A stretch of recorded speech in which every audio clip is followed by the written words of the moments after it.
Bienvenidos una vez más a este fascinante estudio de las profecías apocalípticas. Hoy nosotros vamos a considerar lo que Jesús requiere para vencer. Tiene que ver especialmente con el mensaje que dio a las iglesias del Apocalipsis.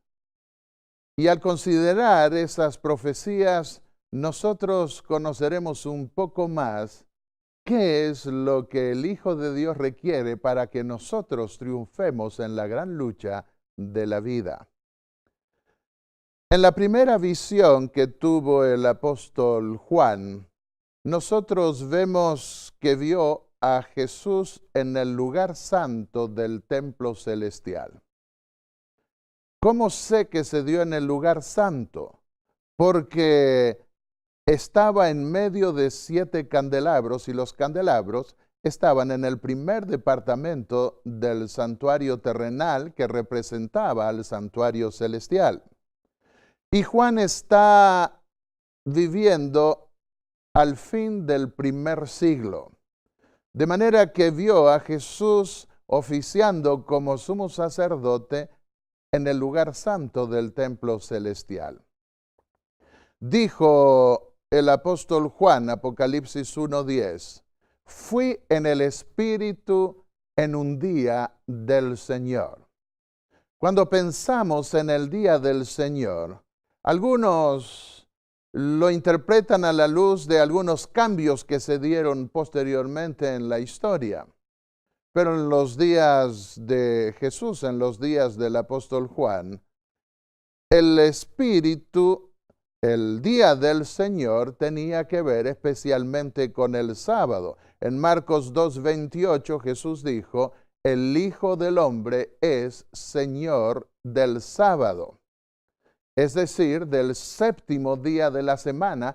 Ese era el único día reconocido como sagrado por los cristianos en aquella época, de acuerdo a la ley de la palabra de Dios. Y dijo también Juan en el primer versículo del Apocalipsis que iba a hablar acerca de la revelación de Jesucristo. Eso es lo que significa Apocalipsis en griego, revelación. Por eso en inglés a ese libro no lo llaman con el término griego, sino lo traducen Revelation. Bueno, el mensaje a la primera iglesia comienza diciendo, escribe al ángel de la iglesia de Efeso, de Esmirna, de Tiatira, de Pérgamo, a las 7 iglesias del Apocalipsis. Esas 7 iglesias se encontraban en lo que hoy es Turquía y formaban un grupo de iglesias que Jesús escogió para representar las características de su iglesia hasta el fin del tiempo. Cuando dice escribe al ángel o mensajero, se refiere al anciano u obispo principal de cada iglesia. Debemos recordar que cada uno de nosotros tiene un ángel guardián. De manera que el apóstol no iba a escribirle a un ángel literal. Él le estaba escribiendo más definidamente, debía escribirle al anciano que dirigía la iglesia y sobre quien también actuaba un ángel, aunque invisible a los ojos humanos, pero que estaba allí para sostener y apoyar a los líderes de la iglesia. Esas 7 iglesias del Apocalipsis fueron fundadas por el apóstol Pablo, décadas después de haberse inaugurado el templo celestial con Jesús como sumo sacerdote. Los detalles de esta conexión entre el ministerio de Cristo en el cielo, la inauguración del templo celestial y de su sacerdocio, con los mensajes del Apocalipsis los veremos más adelante en otros temas que consideraremos. No se trata de una visión inaugural, podemos afirmar aquí. Se trata de una visión que ya presenta a Cristo oficiando en medio de sus iglesias.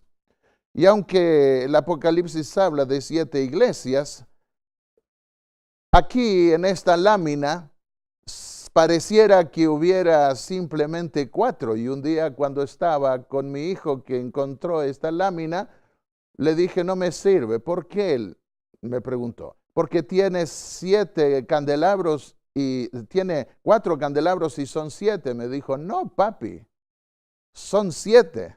Bueno, el artista se ve que quiso ahorrar un poco de esfuerzo y detrás de un candelabro hay otro, en 2 de ellos, y detrás de Cristo se alcanza a ver la punta de los brazos de un 7º candelabro.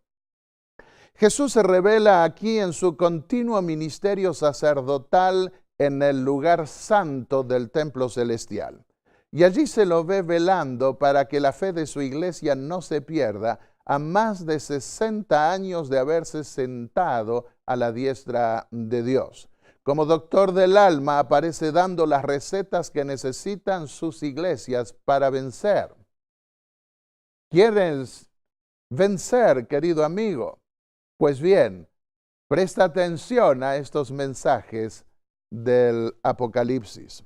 Aquí vemos a Jesús preparando las iglesias para el juicio que se revela en la siguiente visión. Y cuando consideramos los mensajes que Jesús da a las iglesias, encontramos algunas características. Comienza con un reconocimiento, luego sigue con un reproche, entonces da una recomendación y termina con una promesa. Cuando tenemos en cuenta todos los mensajes, vemos que todas las iglesias tienen recomendación y promesa. Sin embargo, Esmirna es la única iglesia que no tiene reproches, la segunda iglesia. Y la Odisea es la única que no tiene reconocimiento y veremos la razón. Pero es interesante ver que Jesús comienza con un reconocimiento. No comienza dando con un palo por la cabeza a los problemas de las iglesias. Esto muestra que el carácter de Cristo sigue siendo el mismo, compasivo como lo fue cuando estuvo en la tierra. Comienza dando un reconocimiento, alentando. No es una persona salvaje, sino que es una persona que considera al alma humana y a sus luchas. Cada iglesia representa un periodo histórico diferente de la iglesia y tiene que ver con su condición espiritual. No hay fechas definidas de esos periodos proféticos. Sin embargo, nosotros pondremos algunas fechas estimativas, pero recordaremos que no son fechas rígidas, sino simplemente como una ayuda mnemotécnica, si se quiere, o al mismo tiempo para ubicarlas más fácil en el espacio temporal. Escribió en 1900 Elena de White que los mensajes que fueron dados a las iglesias de Asia retratan el estado de cosas que existen en las iglesias del mundo religioso de hoy. En otras palabras, los mensajes de las iglesias tienen todos valor aún para nuestra época. Sin embargo, los nombres de las iglesias, dice ella, simbolizan a la iglesia cristiana en los diferentes períodos de la era cristiana.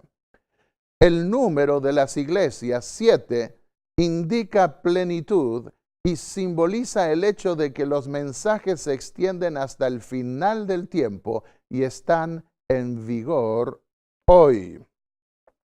Ahora, tenemos que responder a una inquietud que se levanta de tanto en tanto. Hay gente que quiere dar algunos símbolos del Apocalipsis dobles o triples o más cumplimientos.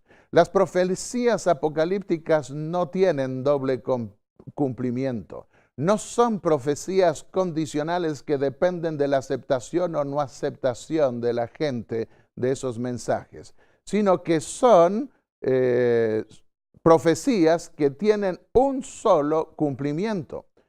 Pero en las iglesias se dan mensajes que pueden ser aplicados a la circunstancia de cada persona en distintos momentos de la historia y también en distintos momentos de la vida personal. Y aunque no tienen las profecías doble cumplimiento, debemos recordar que los mensajes de Cristo a las iglesias son universales como las epístolas del apóstol Pablo. Su valor para ayer, hoy, mañana, no significa que es una profecía con varios cumplimientos. Se trata de mensajes que tienen, además de su aplicación especial a una época, un valor universal. Comencemos con la iglesia de Éfeso o Éfeso. Significa deseable. Éfeso era una ciudad que tenía 340,000 habitantes. Visité esta ciudad con mi hermano menor hace varios años atrás. Es imponente ver el gran pasadizo que llegaba a los principales lugares históricos que quedan como monumento, una ruina, pero como un monumento de lo que fue en la antigüedad. Tenía grandes minas de plata, grandes riquezas, prostitución había también, y sobre todas las cosas tenía un templo de Diana, que era una de las 7 maravillas.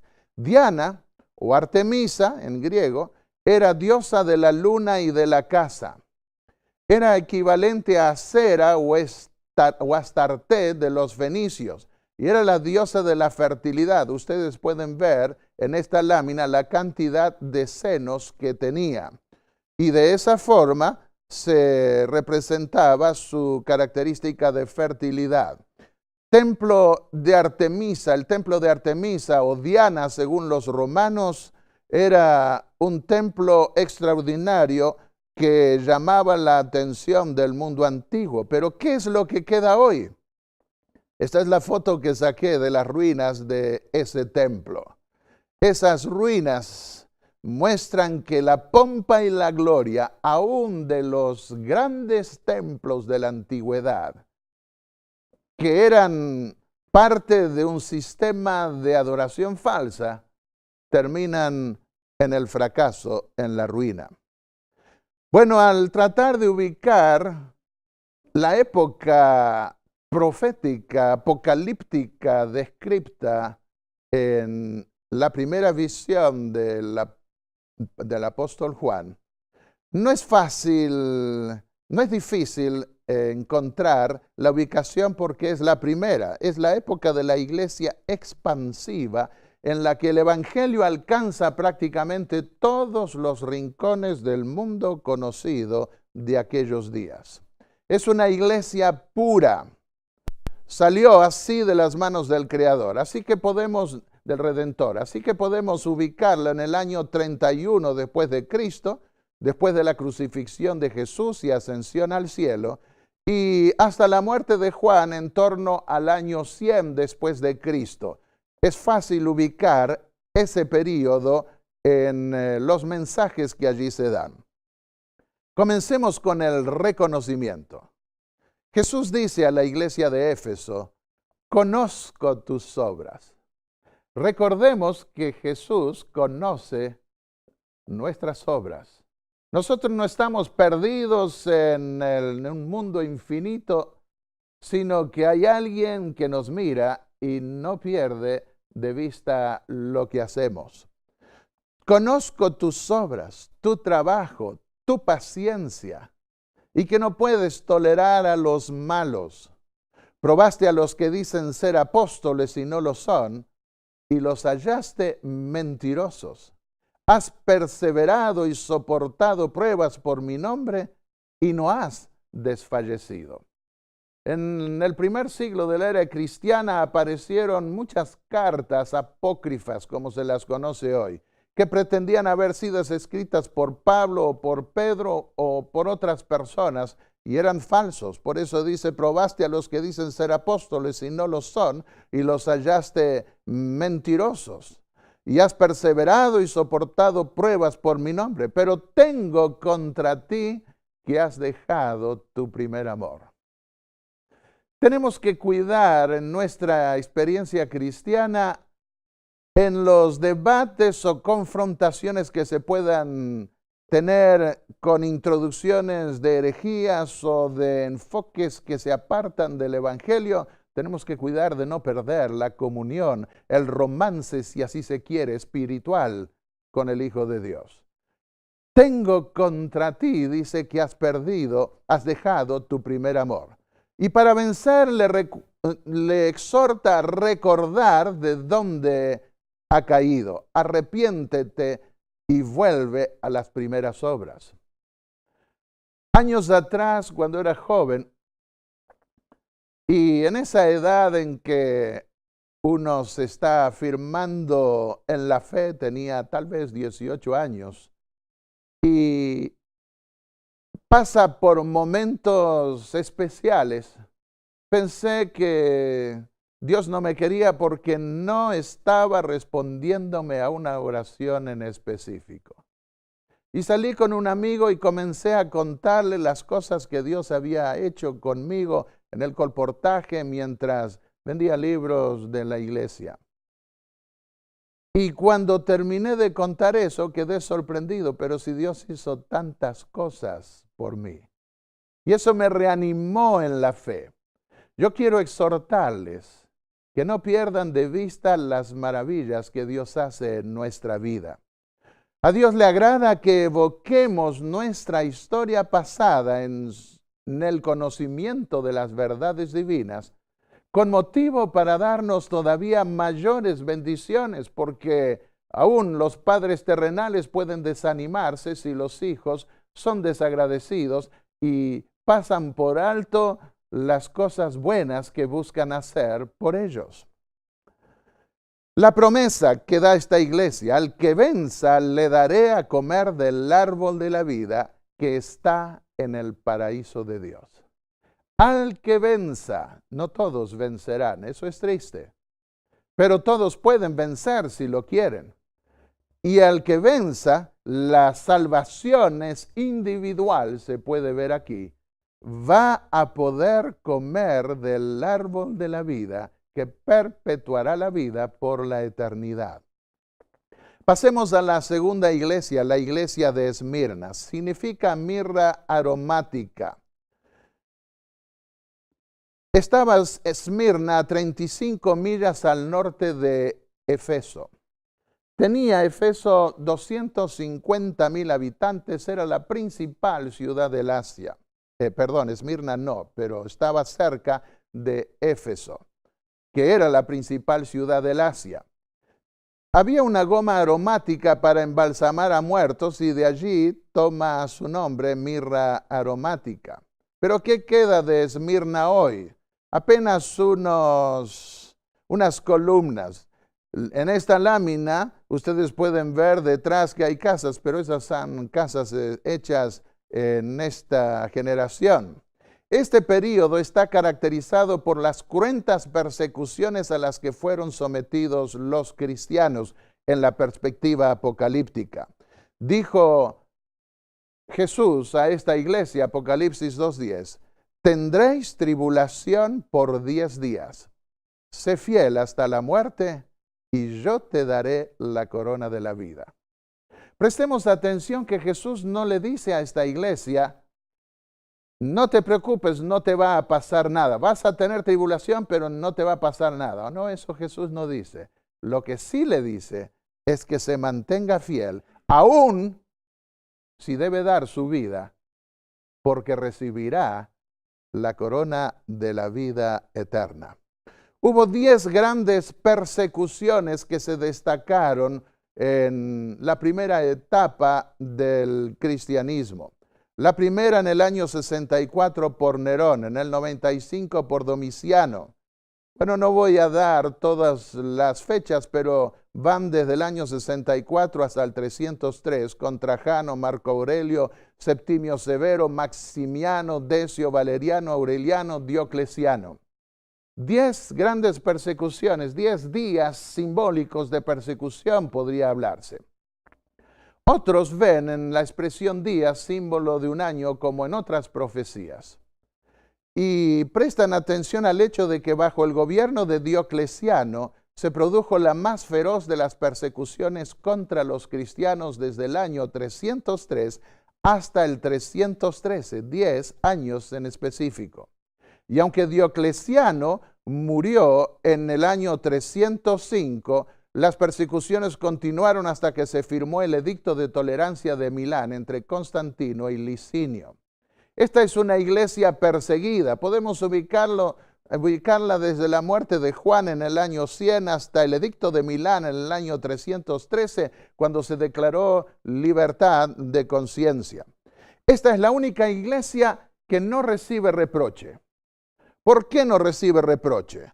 Porque demasiado estaban sufriendo como para encima que el Hijo de Dios les ponga una carga mayor.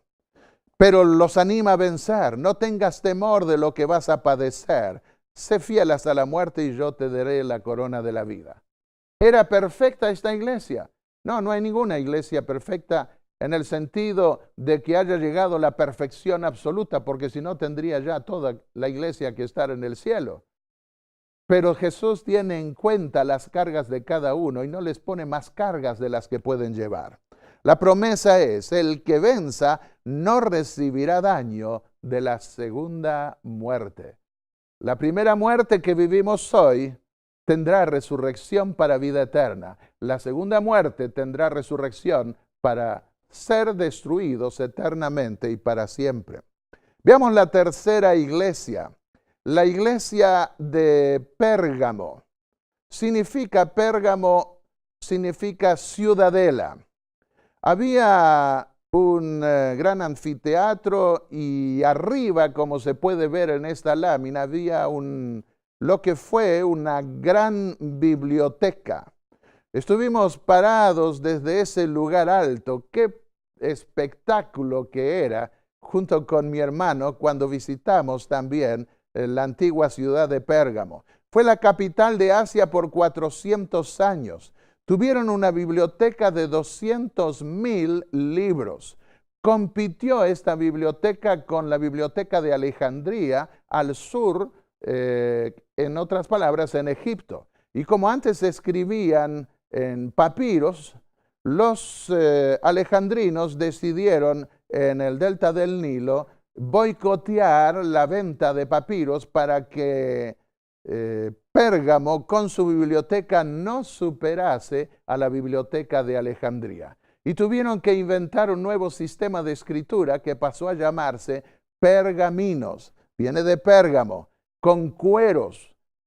Debían escribir sobre cueros y así pudieron seguir alimentando esa biblioteca. Eran arrogantes como se lo ve en esa altura y en esos edificios donde estaba la biblioteca. Tenían muchos dioses y era famosa por la lana de la oveja negra.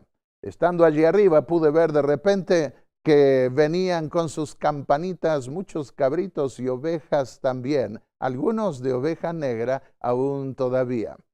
Esculapio era el dios de la medicina y la sanidad. Tenían un templo de 4 pisos al dios Zeus y ofrecían sacrificios las 24 horas. Esta es una iglesia comprometida. Si la ubicamos desde el Edicto de Milán, cuando se dio libertad de conciencia con el emperador Constantino y otros más posteriormente, hasta la silla papal en el año 538, podemos ver este periodo de tiempo en donde la iglesia se mezcla en sus criterios y conceptos con el paganismo. Jesús comienza, como casi siempre, dando un reconocimiento. Dice, conozco que habitas donde está la silla de Satanás. ¿Cuál era la silla de Satanás? ¿Dónde estaba? En Roma. Con todo, permaneces fiel a mi nombre. Porque Roma era el imperio que los perseguía. Pero entonces les da un reproche. Tienes a algunos que sostienen la doctrina de Balaam, que enseñó a los israelitas a comer cosas sacrificadas a los ídolos y a cometer fornicación. Estaban ellos mezclando la fe cristiana con el paganismo. Eso es en gran medida fornicación. En un tema más adelante nosotros vamos a ver lo que significa la prostitución religiosa. También dice, tienes a los que sostienen la doctrina de los nicolaitas. Los nicolaitas sostenían que los pecados de la carne no afectan la salvación. Cuidado, porque pretendiendo que somos salvos y que no importa lo que hagamos, vamos a ser salvos, vamos a descubrir tristemente demasiado tarde que habremos perdido todo en la gran lucha de la vida. Para vencer, Jesús dice a esta iglesia, arrepiéntete, si no, vendré pronto a ti con la espada de mi boca. En Apocalipsis 19 se lo representa en su segunda venida, viniendo con la espada de su boca para herir a las naciones. Pero le da una promesa. Al que venza, le dice, le daré del maná escondido. Un nombre nuevo que ninguno conoce sino el que lo recibe. Hay padres que tienen muchos hijos y no saben a veces qué nombre ponerles, pero nuestro Padre que está en el cielo no se queda corto y pondrá cada uno un nombre con el cual vivirá eternamente. Aquí hay gente que a veces quiere cambiar de nombre. Una vez me encontré con alguien que era de apellido López y cuando lo vi en Estados Unidos era ahora Douglas. Cuando me hice ciudadano norteamericano, me dijeron si quería cambiar el nombre que podía hacerlo. Algunos me decían, como escribo libros, en inglés también, que por qué no escribía Albert en lugar de Alberto. Me ayudaría a vender más libros en inglés. Pero reaccioné en el acto y dije, aunque venda menos libros, sin embargo, voy a seguir siendo Alberto y mi nombre quedó intacto. Pero cuando vaya al reino de los cielos, el Señor me dará un nombre que se ajustará a mi carácter, a mi vida, y quedaré con ese nombre para siempre. En el año 311, el emperador Constantino se convierte al cristianismo, lo que favorece el final de la intolerancia religiosa, cuando en el año 313 se firma el Edicto de Tolerancia de Milán. ¿Qué decía el Edicto de Tolerancia de Milán? Nosotros, los Augustos Constantino y Licinio, hemos juzgado dar a los cristianos lo mismo que a todos los demás, la libre facultad de profesar la religión que cada uno quisiere. Hemos creído que a nadie absolutamente debíamos negar la facultad de seguir las creencias de los cristianos o aquellas de la religión que les pareciera más conveniente para sí, en honor de la cual concedemos la libertad religiosa. ¿Qué les parece? ¿Fue un buen edicto? Bueno, por supuesto, es lo que siempre pedimos hoy, libertad de conciencia, libertad religiosa. Pero en este periodo de paz para la iglesia cristiana es que se introducen los cambios de las verdades esenciales de las Escrituras, porque Satanás, sin poder destruirla desde afuera, se introduce en ella. La salvación por medio de Cristo fue reemplazada por los requerimientos de la iglesia. Empezaron a cambiarle los nombres a los dioses paganos. En esta lámina ustedes pueden ver la estatua de Júpiter. Pero hoy esa estatua se llama San Pedro. Es la estatua de San Pedro que está en el Vaticano.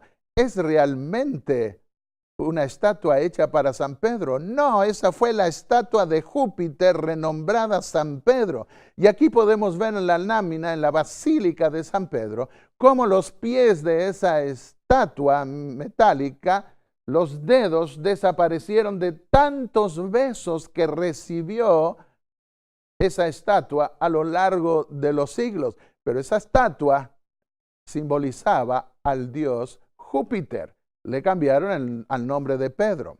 Aquí podemos ver también a la diosa de la maternidad en el mundo antiguo, que eran Isis y Horus. Ahora les cambiaron el nombre por el de María y Jesús, y deificaron a María, y de esa forma, con su niñito, pasó a ser la diosa de los cristianos. En el venerable Día del Sol, escribió el emperador Constantino, que todos los magistrados y el pueblo en las ciudades descansen y que todos los talleres estén cerrados. Este fue el edicto de Constantino en el año 321. Y de esa forma se acentuó el intento de acomodarse a los paganos y a los romanos y al imperio entre el día domingo con el día del sol y la pretensión de que Cristo era el sol de justicia. Pero Jesús dijo, el Hijo del Hombre es Señor del sábado, en referencia al séptimo mandamiento. Nos ha dicho Eusebio, dice este libro de Developments of Christian Doctrine, que Constantino, a fin de recomendar la nueva religión a los paganos, introdujo a ésta los ornamentos exteriores a los cuales habían estado acostumbrados en la suya. La retención del antiguo nombre pagano, en algunos idiomas modernos, dies soles, día del sol, Sunday, sun en inglés, sol, day, día, es en gran medida hecho por la unión de un sentimiento pagano y cristiano, según el cual el primer día de la semana fue recomendado por Constantino a sus súbditos paganos y cristianos como el venerable día del sol. Bueno, pasemos ahora a la cuarta iglesia. Es la iglesia de Tiatira. Tiatira significa dulce sabor de trabajo. Estaba a 35 millas al sureste de Pérgamo. Era una ciudad de refugio. Tenía gremios. El dios Apolo sobresalía en Tiatira y fabricaban telas. Es una iglesia, por un lado, mártir, porque sufre el martirio. Podemos ubicarla entre el poder papal total del año 538 hasta 1517, cuando Lutero clavó las 95 tesis y comenzó la reforma protestante en Alemania. Como dijimos, no hay fechas, no hay períodos proféticos definidos por fechas, pero esas fechas las ponemos con el objetivo de ubicar algunas características esenciales que la enmarcaron. Virgilio subió a la silla papal en el año 538 bajo la protección militar de Belisario. En uno de mis libros, Los tiempos apocalípticos del santuario, yo toco los detalles de la historia. La iglesia se une con el Estado desde el año 538, cuando Justiniano declara que el obispo romano es obispo de obispos, sentador de doctrinas y perseguidor de herejes. Justiniano fue el emperador romano de Oriente. Los valdenses debieron huir a los lugares más apartados del Piamonte y se cree que ellos provenían de algunos de los pueblos arrianos, como se los catalogó, sin que necesariamente hubieran sido arrianos, sino simplemente opositores al obispo de Roma, que ya venían de mucho antes, venían de la época en que subió el obispo de Roma a lo que se conoce como la silla de Pedro. Y los valdenses fueron sumamente perseguidos y debieron alejarse a los lugares más apartados de las montañas del Piamonte. Aquí podemos ver nosotros una de las escuelas que tenían para enseñar a escribir la Biblia y a difundirla. Esta es una Biblia antigua escrita por ellos. Y vamos al sur de Francia y encontramos a los amigos de Jesús. ¿Quién eran los amigos de Dios o amigos de Jesús? Hoy los llaman cátaros porque fue una calumnia que les pusieron. En este lugar alto estuvimos con mi esposa. Qué lugar precioso. Allí fueron exterminados más de 200 albigenses que fueron quemados vivos por mantener su fe. Fueron mal llamados cátaros. La Inquisición papal en ese entonces comenzó. Fue una inquisición determinada por los papas. Al principio los obispos se resistían porque consideraban que era algo demasiado cruel, pero entonces las amenazas pontificales, papales, vinieron contra ellos y no las cumplían. Y exterminaron a cientos de miles de personas. Tuvieron quemas masivas en la hoguera. Por eso Jesús comienza diciendo a esta iglesia: conozco tus obras, tu amor, tu fidelidad, tu servicio y tu paciencia, y tus obras últimas más numerosas que las primeras. Pero también da un reproche. Tengo contra ti que toleras a esa mujer, Jezabel, que seduce a mis siervos y les enseñas a fornicar y a comer cosas ofrecidas a los ídolos. Vivieron en la época en que aquí, representada por Jezabel, y en el Apocalipsis representado por la mujer corrupta babilónica, enseñó a fornicar, enseñó a unirse con prácticas y costumbres del mundo provenientes especialmente del paganismo. Por eso dice: les di tiempo para que se arrepienta de la fornicación y no quiere arrepentirse. A los que adulteran con ella los arrojaré en gran tribulación si no se arrepienten de sus obras. Yo voy a hablar más de esto al considerar las dos mujeres madres del Apocalipsis. Voy a considerarlo en otras ocasiones también porque es algo relevante, importante que el Apocalipsis considera. Para vencer, Jesús le dice: pero a vosotros, aquí se ven dos grupos. Aquellos que toleran a esta mujer corrupta, pagana como fue Jezabel y que se introdujo en medio del pueblo de Israel. Aquellos que la toleran, Jesús tiene contra ellos ese acto de fornicación que los lleva a buscar el apoyo del poder civil de los reyes, de los reinos, en lugar de buscar el apoyo que viene del cielo y el único apoyo sobre el cual debe cimentarse la iglesia. Para vencer, dice Jesús, a vosotros y a los demás no se impondré otra carga. Aquellos que sufren la tribulación producida por esa mujer Jezabel, como se dio en medio del pueblo de Israel en la antigüedad, que hasta el mismo profeta Elías sintió que debía huir.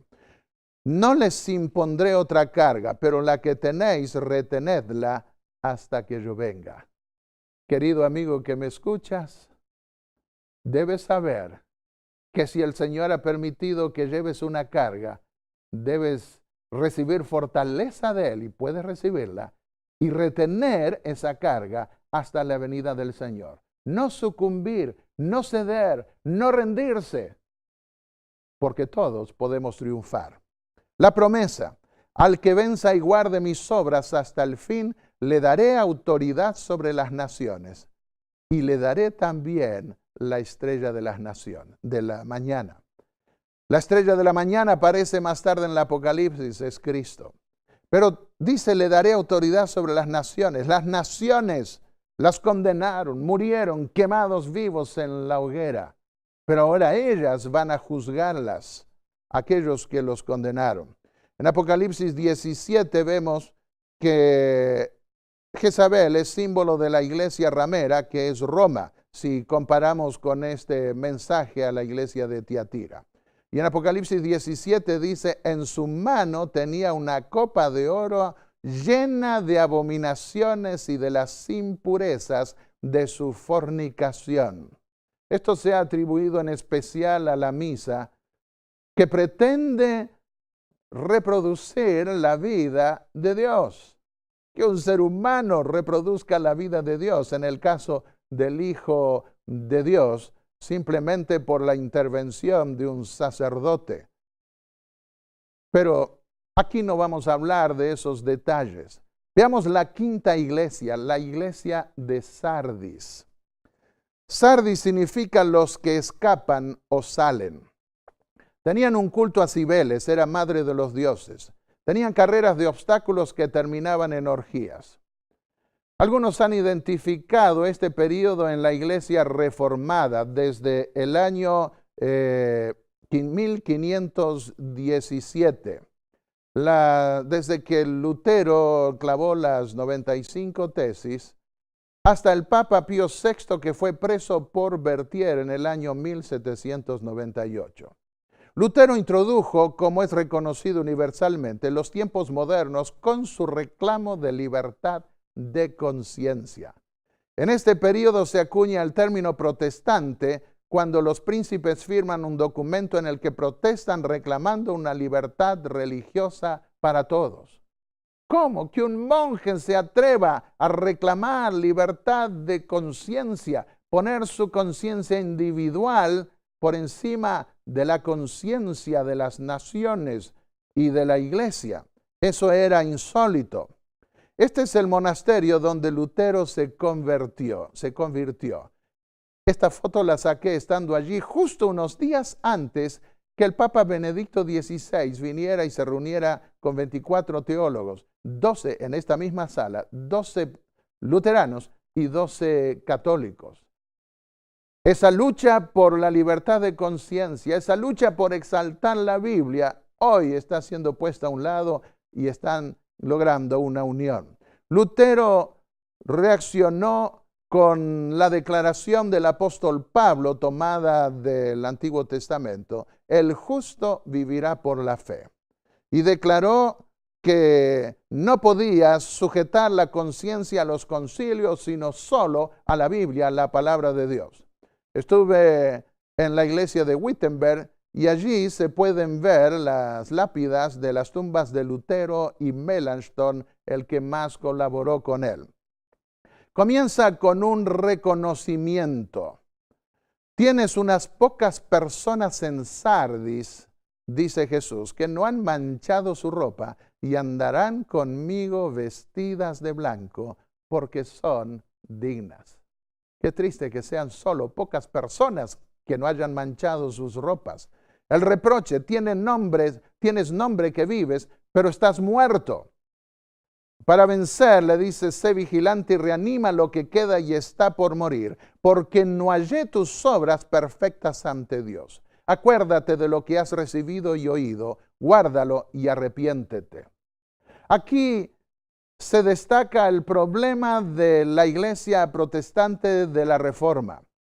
Ellos salieron de un sistema de justificación por obras como se veía en la iglesia católica romana, y llegaron a considerar que las obras no eran necesarias. Y por consiguiente pusieron tanto énfasis en la fe que no percibieron que las obras son como una especie de termómetro de la clase de fe que poseen. Por supuesto que no vamos a ser justificados delante de Dios por las obras buenas que hagamos, en el sentido de que vamos a comprar la gracia de Dios. Pero una fe viviente se ve en sus obras. Una vez le dije en un sermón, en un mensaje a un niñito, le dije: pasa aquí. Había dicho: ¿quiénes vieron alguna vez un muerto de los niños? Pedí en la iglesia. Y algunos levantaron la mano. A ver tú, pasa, le dije. Y vino. Y le dije: ¿así que tú viste un muerto una vez? Sí, le dije. Me dijo: ¿y qué hacía el muerto? Le dije. Y me miró y se sonrió. Y me dijo: nada. ¿Y por qué no hacía nada? Se quedó pensando y otra vez me miró y se sonrió. ¿Y porque estaba muerto? Qué sencillo. Una iglesia que no hace nada está muerta. ¿Y por qué está muerta? Porque no hace nada. Así que ahora Jesús dice a esta iglesia: sé vigilante. Con el tiempo la reforma protestante fue perdiendo vitalidad. Y reanima lo que queda y está por morir, porque no hallé tus obras perfectas ante Dios. ¿Podemos tener obras perfectas? Sí, por supuesto que sí. En Cristo nuestras obras se perfeccionan. Nadie puede hacer obras perfectas por sí mismo, pero por la fe en Cristo y por su gracia, nuestras obras son perfeccionadas en Él. Y debemos arrepentirnos. Tenemos nombre de que vivimos, pero podemos estar muertos espiritualmente. La promesa que Jesús da a esta iglesia es: el que venza será vestido de ropa blanca, no borraré su nombre del libro de la vida y confesaré su nombre ante mi Padre y ante sus ángeles. Bueno, los padres peregrinos vinieron a Estados Unidos y se fundó la fe protestante, lo que ayudó al incremento de la libertad de conciencia que había promulgado Lutero. Pasemos a la sexta iglesia, la iglesia de Filadelfia. Significa amor fraternal. Filadelfia se encontraba a 30 millas al sureste de Sardis. Era la última ciudad del desierto. Es una iglesia misionera. Desde la prisión del Papa Pío VI por Berthier en 1798 hasta el inicio del juicio en el cielo en 1844, sobre estos detalles hablaremos en otros temas, pero aquí estamos dando pantallazos generales. Podemos ubicar este período. Es en este período que la iglesia cristiana surge con gran poder y la predicación de la gran verdad bíblica de la segunda venida de nuestro Señor Jesucristo se produce en muchos lugares de la tierra en forma simultánea. Se levantaron muchos anticipando que llegaban los tiempos finales. Y por África, por el Asia, en los países musulmanes, hubo predicadores cristianos que fueron y arriesgaron su vida y dijeron que la venida de Cristo se acercaba, lo mismo en Europa y en América. En Sudamérica se destacaron Francisco Ramos Mejías en lo que es Argentina, y Manuel Lacunza, un sacerdote católico chileno que escribió un libro sobre la segunda venida de Cristo. Se da entre los siglos XVIII al XIX. Pero el mayor movimiento se dio en 1831 bajo Guillermo Miller, quien inició su predicación de la segunda venida de Cristo en el este de Estados Unidos, despertando el gran movimiento adventista. Toda esta época se caracterizó por gente que salió a predicar con poder el mensaje de la venida de Cristo.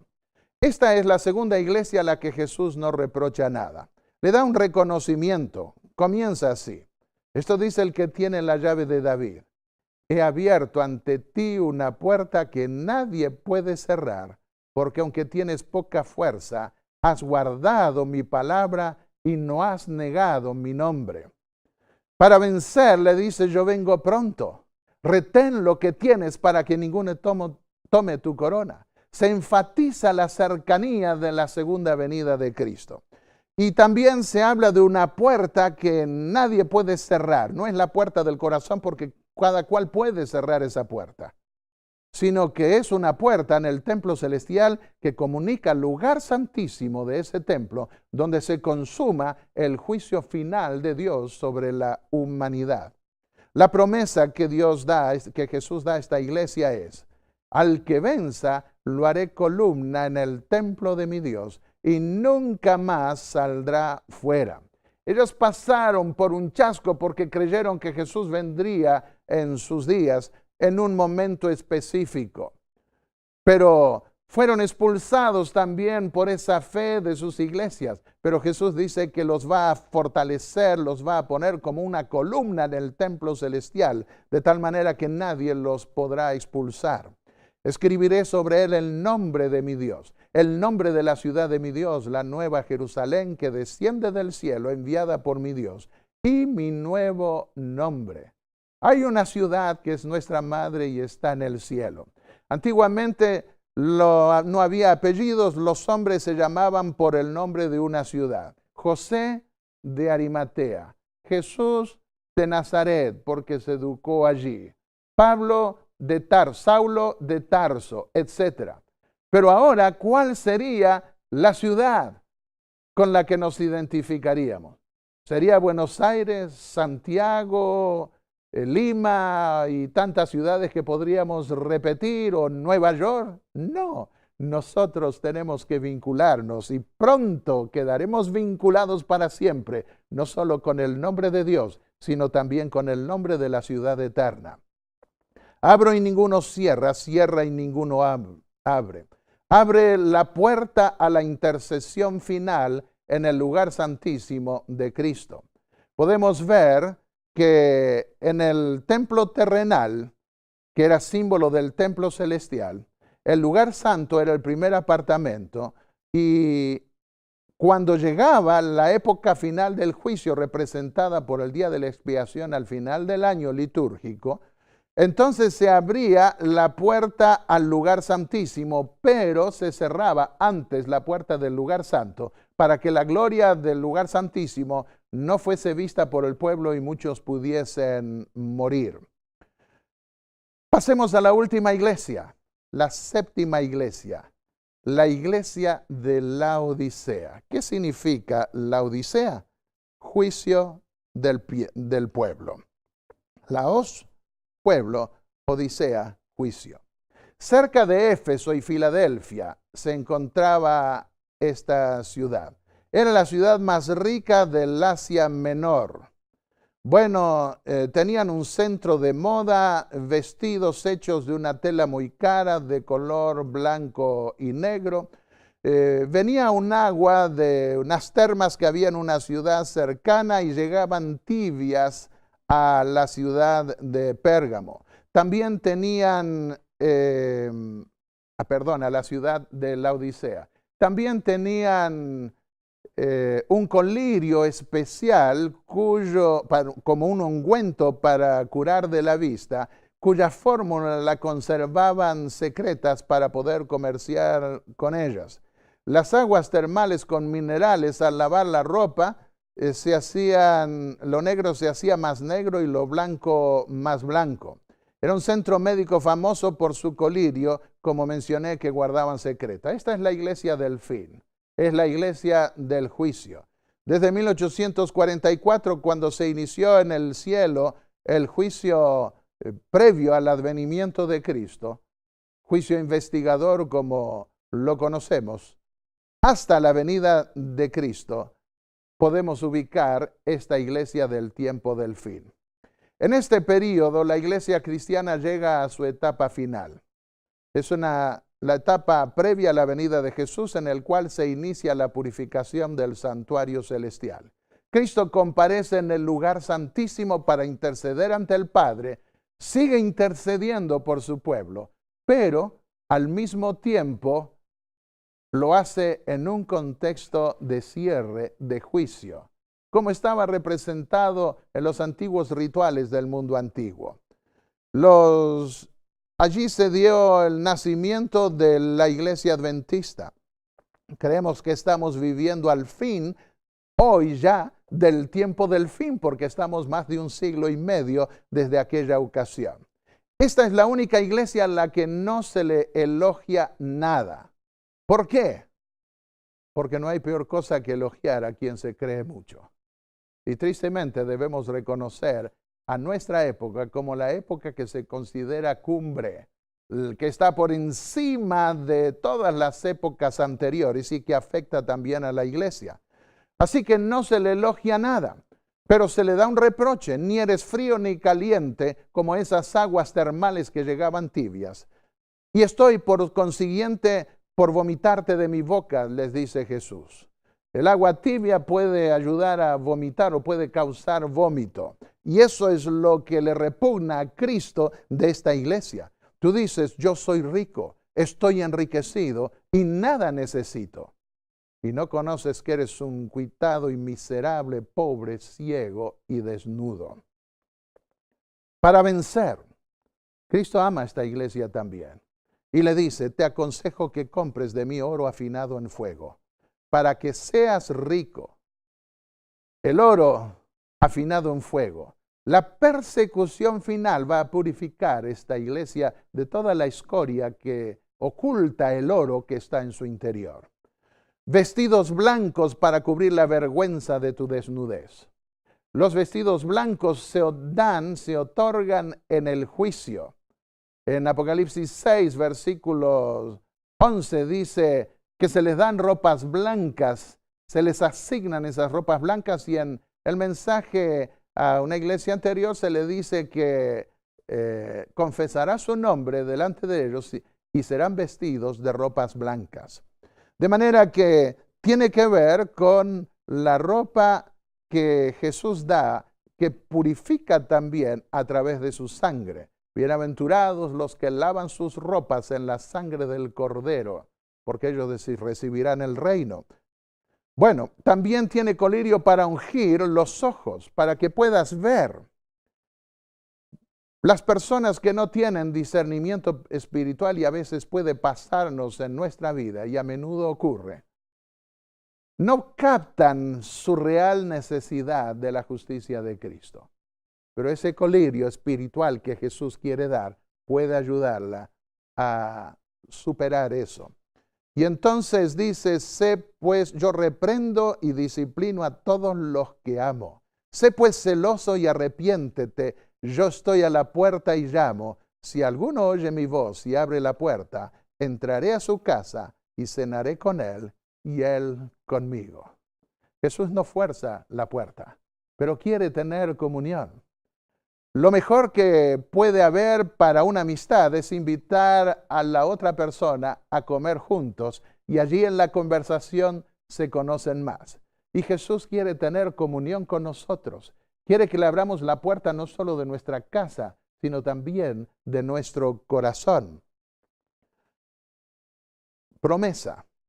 Al que venza, dice Jesús, le daré que se siente conmigo en mi trono, así como he vencido y me he sentado con mi Padre en su trono. ¡Qué promesa maravillosa! Poder sentarnos en el cuarto del trono de Dios.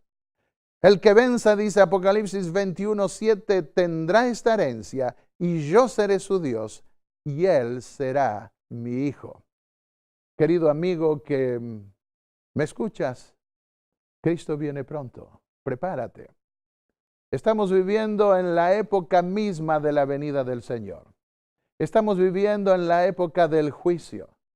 Los mensajes que Jesús nos da, enviados a las iglesias del Asia y que se registran en Apocalipsis, tienen el propósito de mostrarnos cuáles son los problemas que podemos tener y al mismo tiempo cómo superarlos. Allí el médico del alma da respuesta a las inquietudes del corazón humano.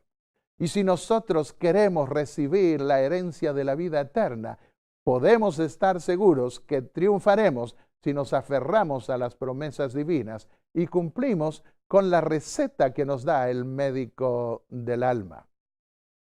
Este mundo no durará por toda la eternidad. No conoce este mundo más que guerras, peleas, maldad, pestes, enfermedad, pero no será siempre así. Miremos más adelante a esas promesas del Apocalipsis y encontraremos más ganas de vivir y triunfaremos. Yo quiero invitarte hoy a aceptar esas recetas que Jesús da para vencer. ¿Quieres vencer? Allí donde estás, inclina el rostro conmigo y vamos a dirigir una plegaria al Señor. Padre y Dios Santo, que estás en los cielos, venimos a ti porque sabemos que somos frágiles, somos débiles, somos malos por naturaleza. Pero tenemos fe y esperanza y podemos mirar más allá gracias a tus promesas y porque diste a tu Hijo para morir por nosotros, para darnos la vida eterna y para que no perezca nuestra fe, sino que podamos tener una fe triunfante que nos permita acariciar ya de antemano la herencia eterna. Señor, ayúdanos a vencer mientras caminamos por esta vida. En el nombre de Jesús. Amén.